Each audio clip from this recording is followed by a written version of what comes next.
Chers téléspectateurs, nous essayons toujours bien sûr, de discuter, d'analyser les différents rapports qui ont parlé de l'amélioration de l'économie égyptienne, comme Morgan Stanley, Bloomberg et d'autres institutions comme par exemple Harvard. Donc on va essayer de vous présenter toujours les analyses avec notre invité de marque, M. Hicham Ramli, qui est un analyste économique. Vous êtes toujours bienvenu. Merci. Merci encore une fois, chers téléspectateurs, pour nous rejoindre à travers NAL TV International. Et bien sûr, le rapport de Bloomberg a parlé de la pauvreté en Égypte. Et bien sûr, d'après les derniers rapports en ce qui concerne la pauvreté en Égypte, presque le tiers de la population égyptienne vit sous le seuil de pauvreté. Un taux en hausse par rapport à celui enregistré en 2015. Le taux de pauvreté a atteint 32,5% à travers le pays pour 2017-2018, une hausse de 4 points par rapport aux 27,8% en 2015.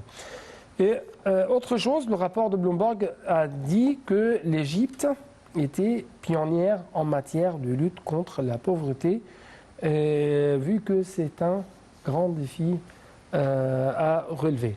Donc, comment vous trouvez l'État égyptien ou les efforts déployés par l'État égyptien pour lutter contre la pauvreté, éradiquer cette maladie? Monsieur, pour voir cette affaire, on doit simplifier les choses.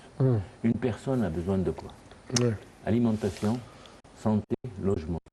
Ça, ce sont les bases de n'importe quelle personne.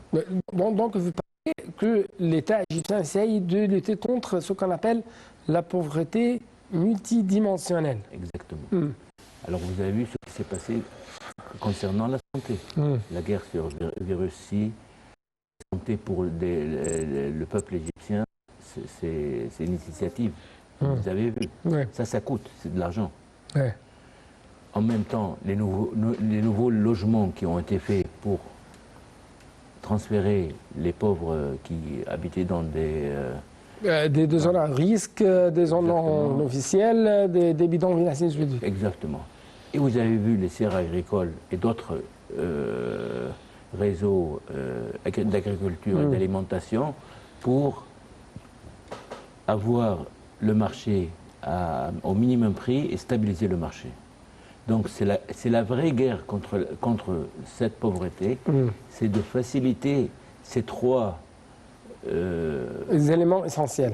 Et en même temps, ils ont parlé par exemple que le taux de chômage a reculé à 7,5% pendant le deuxième trimestre de 2019.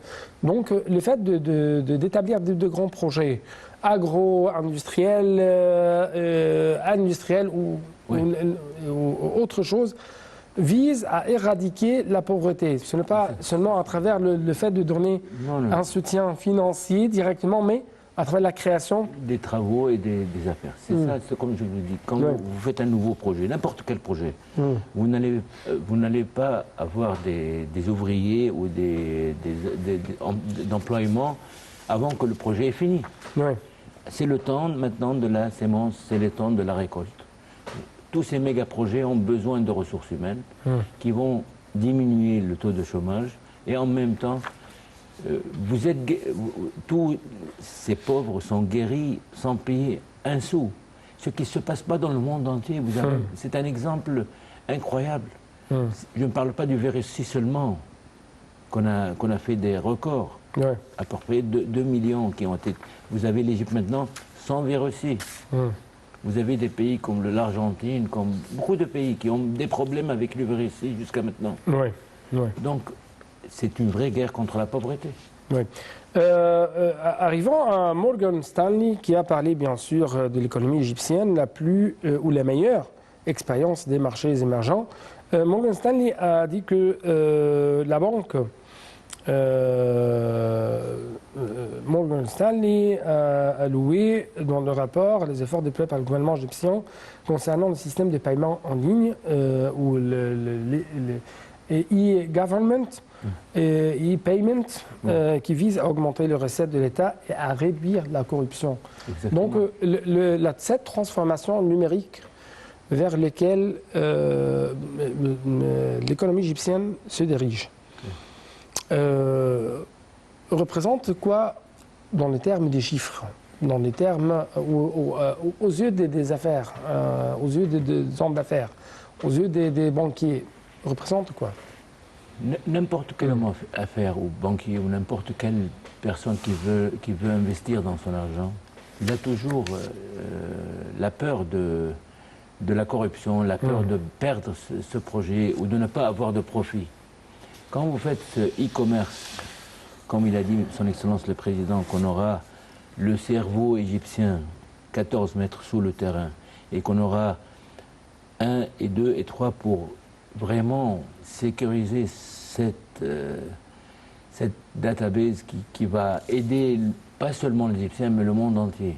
Quand vous faites ce système numérique qui diminue complètement, qui déracine la corruption, tout cela aide à avoir le pouvoir pas de contrôler, mais de sécuriser le pays de tous les problèmes d'avant. Oui.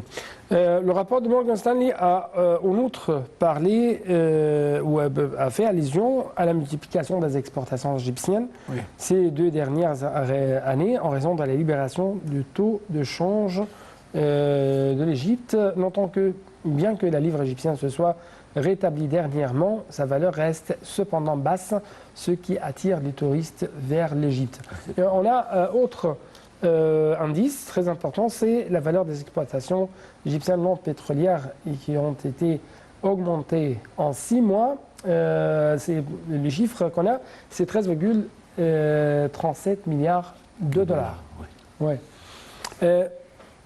Les exportations égyptiennes, c'est le cheval de bataille qu'on a actuellement afin d'être le moteur de croissance de l'économie égyptienne?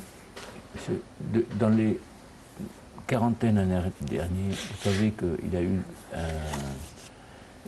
des businessmen qui veulent des profits très rapides. Alors ils ont toujours allé dans le chemin d'importation. Ils manipulent le prix, il fait des importations pour des commodités qui sont importantes et d'autres qui ne le sont pas, pour avoir des profits très rapides et très hauts.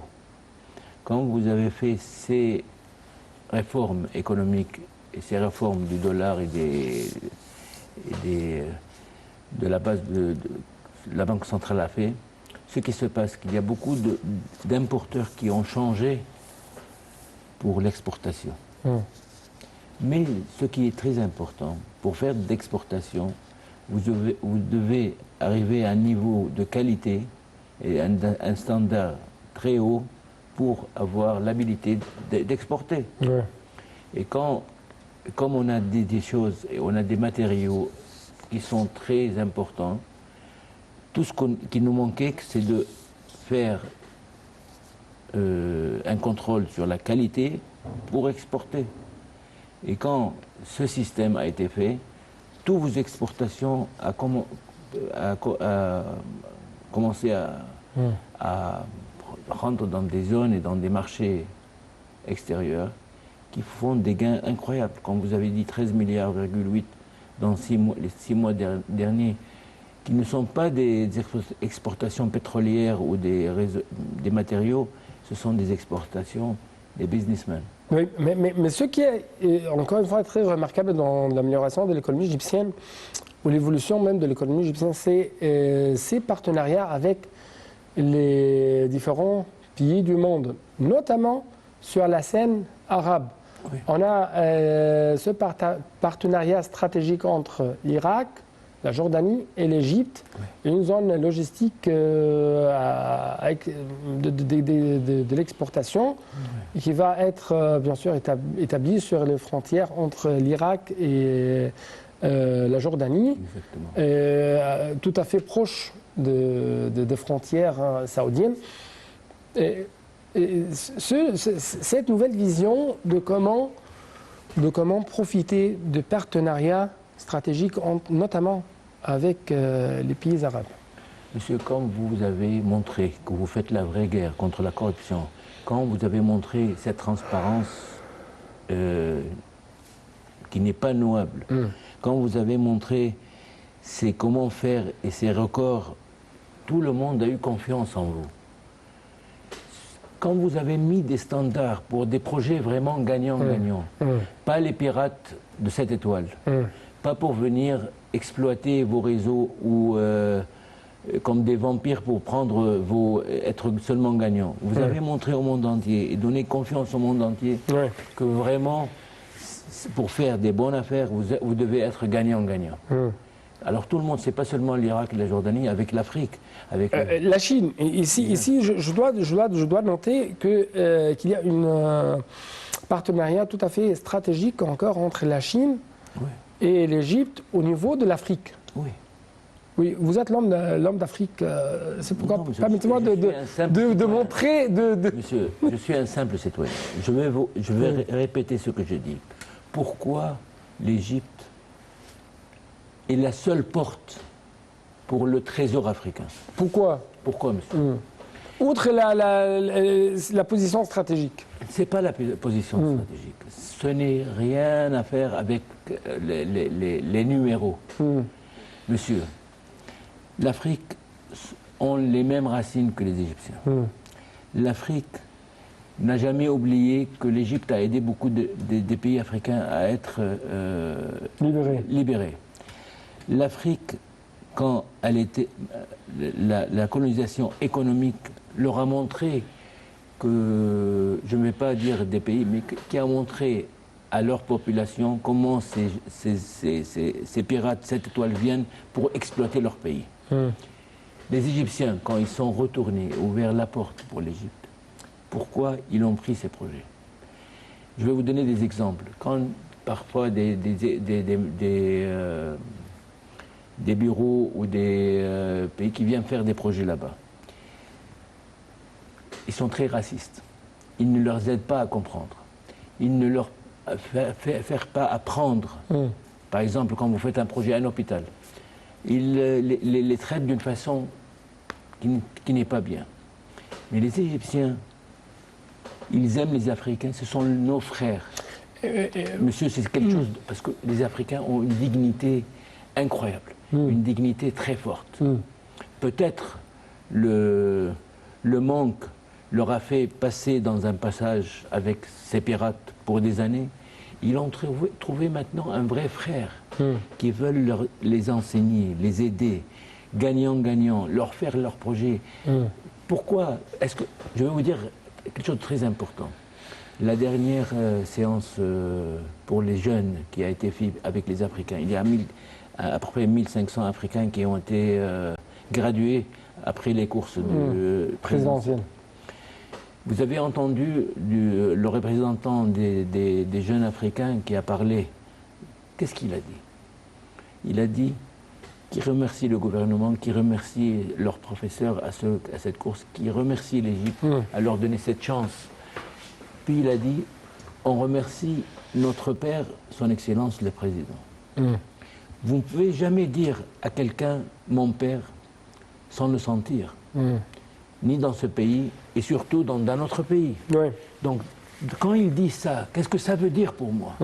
Ça veut dire qu'il a passé dans une course les gens qui l'ont soutenu, les gens qui l'ont fait apprendre, les gens qui étaient avec eux, les jeunes qui étaient avec eux. Il remercie le président parce que c'est lui qui a fait cette initiative, mais c'est ces gens-là qui l'ont fait arriver à ces sentiments incroyables qui se sont dans son pays. Donc pourquoi l'Égypte est la porte de l'Afrique? Parce qu'on est du même sang, des mêmes racines, des mêmes buts et des mêmes problèmes. Hermès a dit dans son rapport à propos de l'économie égyptienne, c'est la meilleure des marchés émergents. En même temps, a indiqué que la bourse du Caire serait témoin de grands changements dans la prochaine période avec la prise de mesures incitatives susceptibles de donner un dynamisme important prévu pour la fin de l'année qui, selon le groupe, sera dû en premier lieu à la fluidité du marché durant les semaines prochaines aux prévisions de la Banque centrale d'Égypte de réduire le taux d'intérêt fin août et durant le mois de septembre à la lumière d'un recul record de l'inflation. Oui. Donc, beaucoup d'indices et les analyses. C'est pas vous devez vraiment prendre une satellite et voir le monde de la Lune. Ce qui se passe au monde entier, la guerre entre la Chine et l'Amérique, la guerre entre beaucoup de pays. Oui. Oui. Et enfin, il y a un pays qui a été prévu d'être complètement détruit, qui montre au monde entier qu'il se relève et montre et met des standards complètement nouveaux. Tout ce qui va se passer entre octobre et décembre va changer l'économie du monde entier. Tout le monde sait ça. Mais en même temps, vous, votre pays, avec toute cette guerre de terrorisme, toute cette guerre pour vous faire échouer, toute cette guerre contre votre tourisme, vous avez gagné la guerre. Vous avez stabilisé le marché. Vous avez montré au monde entier que vous pouvez faire. Oui, donc pourquoi vous avez gagné la guerre jusqu'à maintenant? Pourquoi? Je crois qu'il y a eu une vraie, comment dire, une vraie vouloir de faire sortir ce pays de complètement chaos à un futur très, très bien.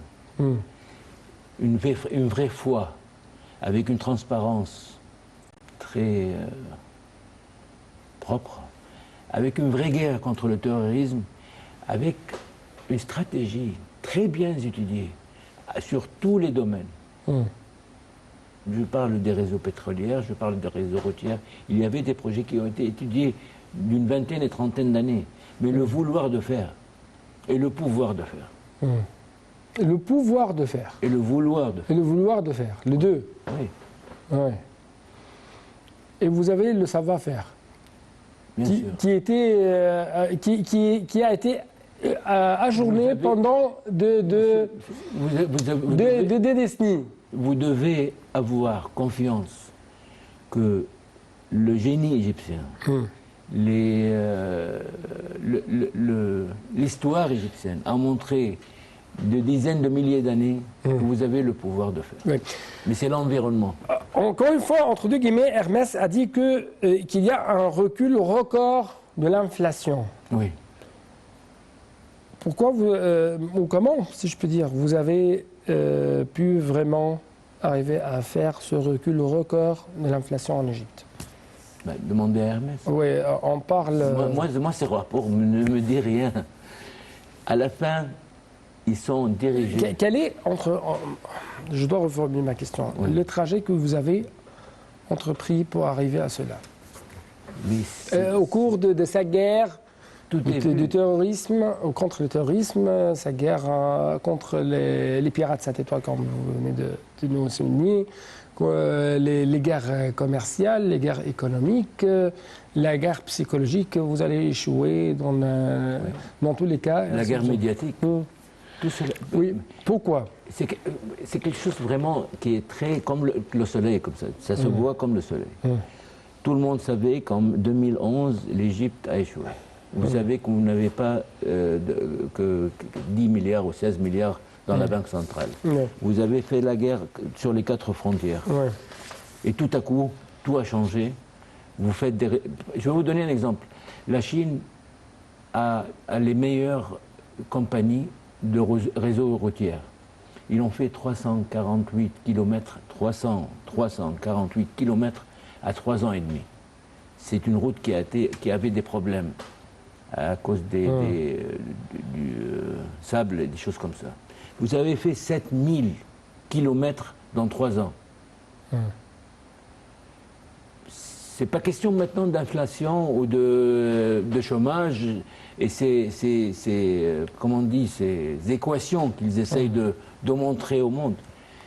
Sur le terrain, la vérité, ce qui s'est passé dans toutes les équations qu'ils ont est incroyable.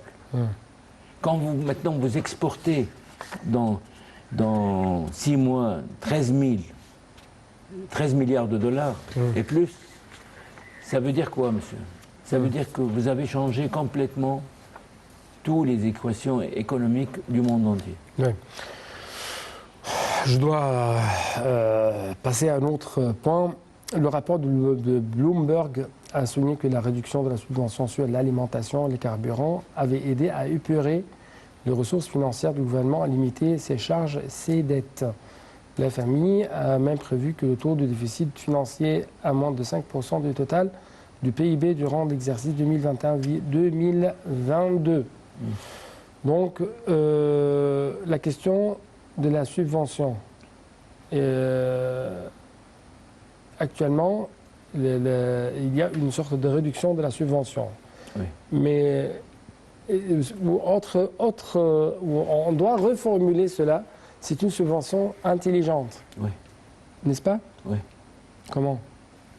Monsieur, à la fin, moi, pour faire analyser toutes ces choses-là, mettez-le dans un cadre de famille. Vous avez une balance que vous devez achever, et en même temps, vous avez des réseaux limités. Vous devez refaire cette restructure pour passer à un niveau de stabilité. C'est très compliqué.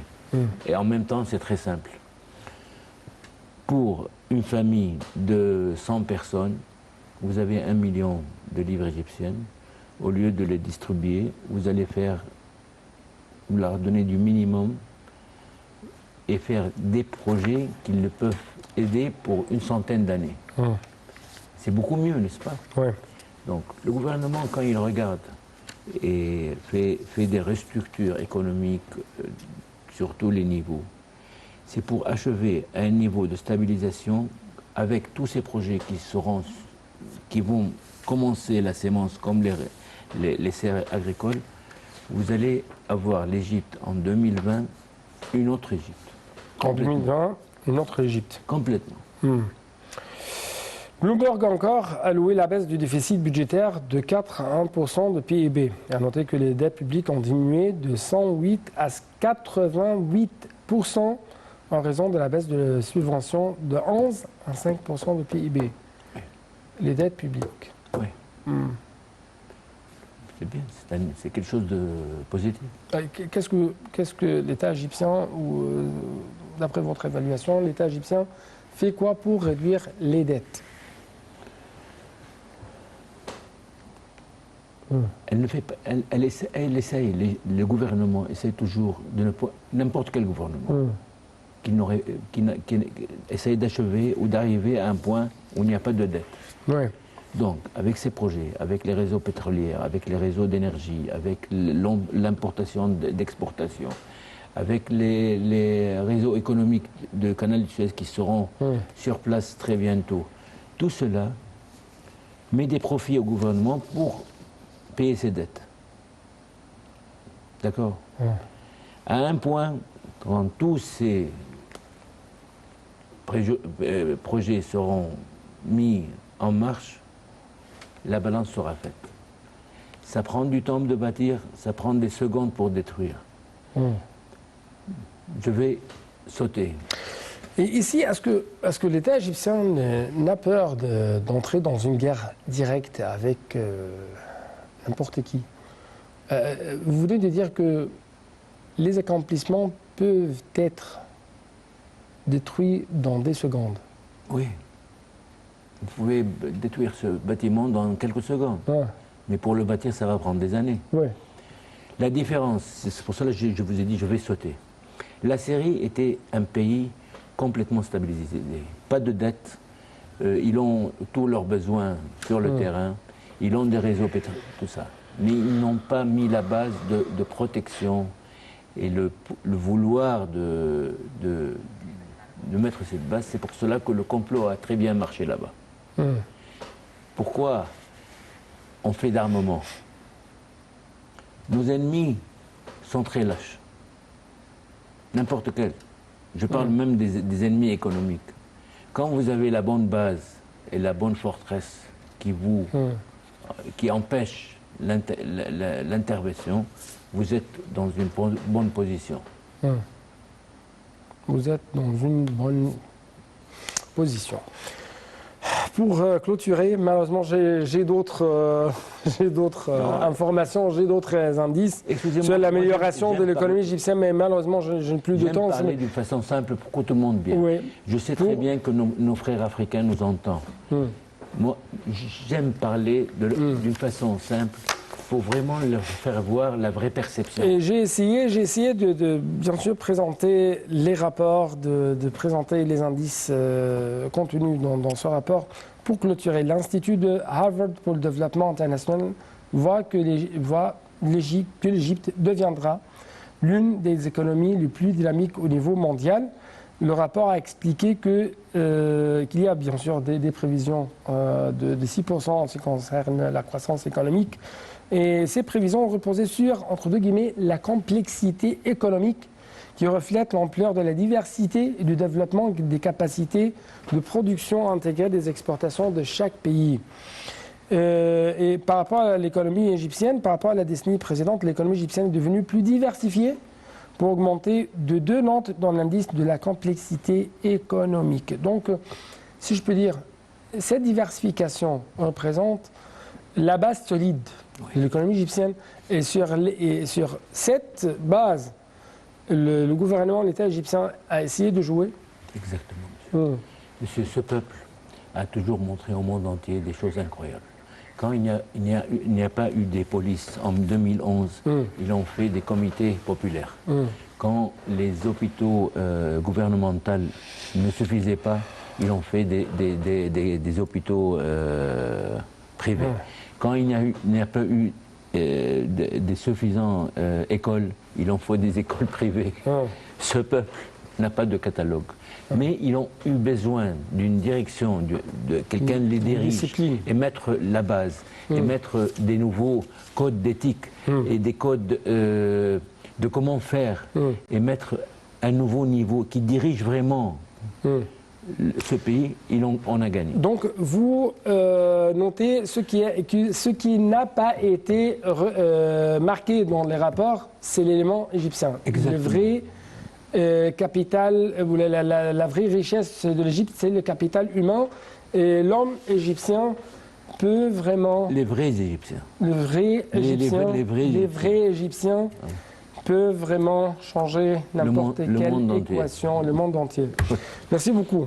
Merci à vous. Donc, chers téléspectateurs, merci beaucoup pour votre fidélité et bon suite dans le programme sur la TV internationale.